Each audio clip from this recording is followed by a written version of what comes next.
বন্ধুরা আজকে চলে এসেছি আর একটা নতুন মিনি ভ্লগ নিয়ে।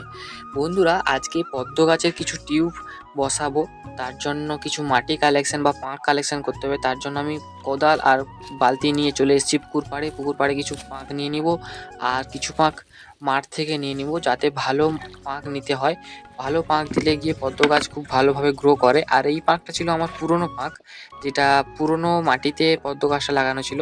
এটা তুলে দিয়ে আমি এখন নতুন, এই যে দেখতে পাচ্ছ ছোট একটা মাটির পাত্র, আর ওইখানে রয়েছে একটা বড় মাটির পাত্র, যেটার সাহায্যে আমি এখন পাঁকগুলো দিয়ে দিয়েছি। আর কিছু পরিমাণ সার দিয়ে দিয়েছি, যাতে ফাঙ্গাস অ্যাটাক না হয় টিউবগুলোতে। আর সেটাকে আমরা ভালো করে বসিয়ে দিয়ে জল দিয়ে দিলাম, খুব ভালো করে দেখতে পাচ্ছ আস্তে করে জল দিয়ে দিলাম, যাতে মাটিটা না উঠে পড়ে। তার জন্য একটা কাপ বসিয়ে দিয়ে জলটা ঢেলে দিলাম। এবং আরেকটা দেখতে পাচ্ছ, আরেকটা পাত্রে আমি ভালো করে বসিয়ে দিচ্ছি আর ভালো করে ধুয়ে নিচ্ছি একটু পরিষ্কার করে।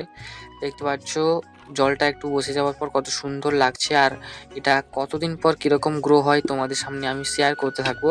দেখা হচ্ছে অন্য কোনো ভিডিওতে।